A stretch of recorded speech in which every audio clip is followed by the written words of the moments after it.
Hello everyone, and today we're going to be going over how to change out your oil in your S197 Mustang. Now these steps are applicable to the 2011 to 2014 GT models.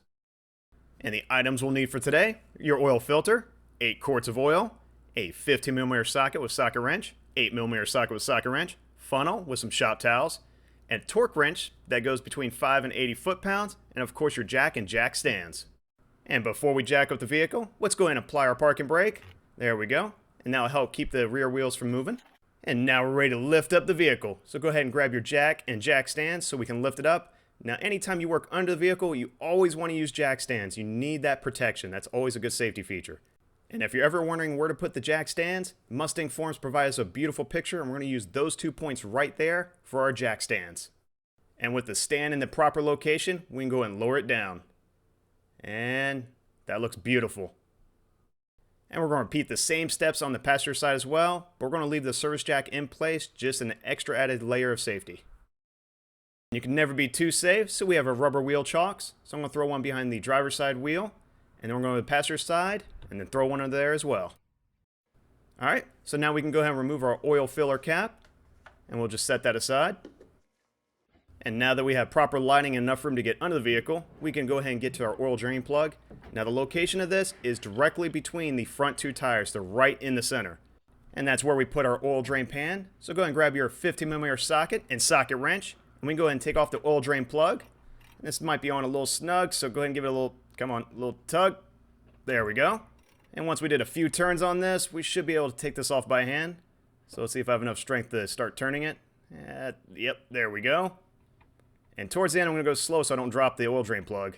And there we go. I did not drop it this time. Awesome.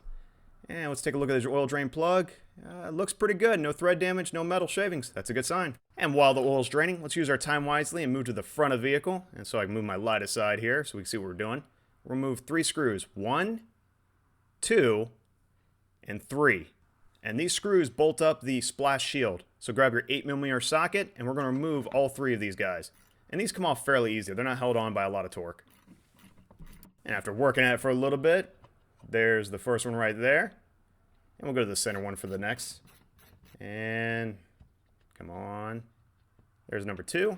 And I move the camera over so we see what we're doing. And last one. Come on.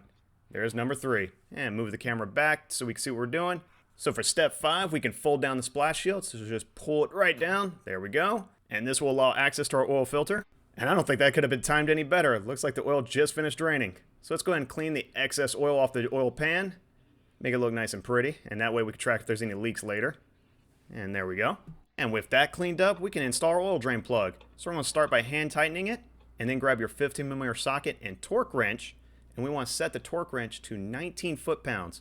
So right now I have it set to 15. And then we're going to turn it to 16, 17, 18, and then there's 19.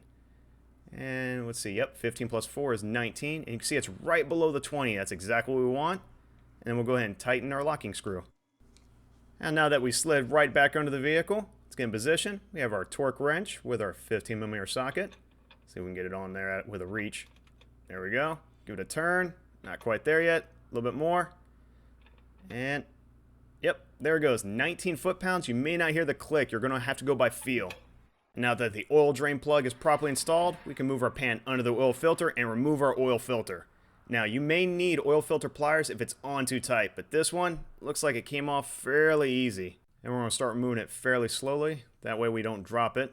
And we're getting towards the end here. Yeah, oh, almost dropped it, but we're good. And let's go ahead and drain the rest in the oil pan. Oof, looks like some moldy coffee. And we'll let that filter finish draining in the pan. And of course, since we made a mess, we have to clean it up. So grab your shop towels and clean off the whole area, any excess oil you see, especially around where the oil filter goes. We want that area squeaky clean. And now that we cleaned up a majority of the area, go ahead and grab your oil filter, and we'll see if we can get a little oil on our finger. There we go. And we want to apply a thin coat of oil on your rubber ring that goes on your oil filter, just like so. And now we can go ahead and install it. So let's see if I can maneuver my arm in there. There we go. And this should go on very smoothly. You do not want to cross thread this. If you find any tension, back off and start over again. And then tighten it on hand tight. There we go. And let me see if I can grab a shop towel, just clean up my mess here. There we go. So I'm going to grab the shop towel and clean up the area one more time. just to make sure we're good and clean. Now we get to one of the best steps. We get to add the oil. Now, if you're ever curious what oil you need, look in your owner's manual. Since we have a 5.0, it's going to require 8 quarts of 5W20. And as you can see in the background, we have 8 quarts of AMS oil. So grab your funnel and a shop towel, of course. And see if I can put that in place. And as long as it doesn't tip over, grab your oil right here. And we're going to start pouring it in. And we're going to shoot for 7 quarts. So let's see, there's 1, there's 2, 3, 4, 5, 6, and the last one, 7. And now let's go ahead and remove our funnel. So let's grab our shop towel and go ahead and place it under the funnel. We don't want to make a mess over our beautiful engine right here. And we're going to install our oil cap as well and clear out any items under the hood. That when we start up the engine, it doesn't cause any issues. And before we start our vehicle, let's go ahead and verify our oil level. So your dipstick is going to be on your driver's side. So pull it right out. And there we go. Trying not to make too much mess. And the first thing you want to do is wipe it down. We're going to do that before we do a check. Place it back into the engine. And see if I can guide it in. Come on. There we go. Go all the way down. Make sure it sits all the way to the bottom. And then pull it out one more time. And we're going to check the level. And the goal is to have the oil in between those 2 holes. And it's hard to see on camera, but you see the green arrow? That's where our level is right now. This oil is actually also very clear, so it makes it harder to determine where it's at. So you might have to check it a few times. So, that looks pretty good. Let's get our dipstick back in the engine. And now we're ready to go ahead and start up our vehicle and verify our oil pressure. Let's put the key ignition. We'll turn her on. That sounds so awesome. Alright, looking at our oil pressure, that looks pretty good. And the whole idea is to get the oil to flow through the oil filter and make sure it's circulated. And you want to do this for about 20 to 30 seconds. And of course, before we button everything up, let's go ahead and verify there's no leaks or any issues under the vehicle. Looks like the oil drain plug looks pretty good. And we can move on to the oil filter. This will also verify it's on good and tight. And it looks pretty good under there. No drips, no issues there. That's a good sign. Alright, with everything looking good, now we're ready to install our splash shield. So let's see if we can snap it back into place. There we go. And then we have our 3 screws. I'm going to start with the one closest to us, finger tight it. And we'll do the middle one as well. We'll get these all finger tight. Anytime you have a panel that has multiple screws, it's always best to get them all started and then tighten them up once they're all finger tight. And we'll take our 8mm socket and socket wrench and go ahead and tighten up the 3rd one over here. And get that somewhat snug. There we go. And we'll move the camera over so you can see the other 2. Now on the panel it says 9 Newton meters to torque. That's 6.64 foot-pounds. That's very little. So I'm not going to bother with a torque wrench. I'm just going to go ahead and torque these down until they're nice and snug, just because it's so minute amount. Quick little check. Looks good. And of course, now we can add our last quart of oil. So grab your funnel and a shop towel.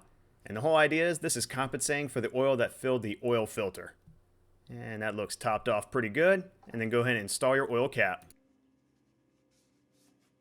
And we are at the last inning stretch, so we are ready to lower our vehicle. So go ahead and jack up the vehicle in those jack points, remove your jack stands, and do this for both sides. And now that the car is level and it's been shut off for a while, let's check our oil one more time. And it's very hard to see on this camera. This oil is very clear. And yep, it is dead center. That's exactly what you want. That is perfect.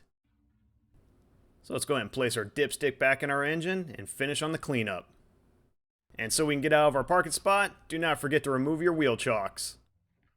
With our oil change complete, we can dispose of our old motor oil. Now you could typically go to your local auto parts store and they have a container in the back just like this one. And this one's good for motor oil, hydraulic oil, gear oil, transmission fluid, and power steering fluid. And it's very simple.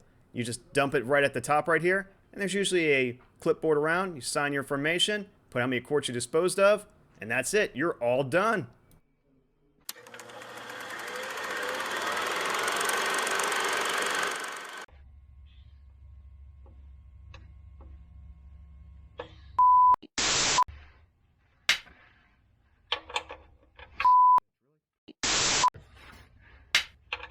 Yep.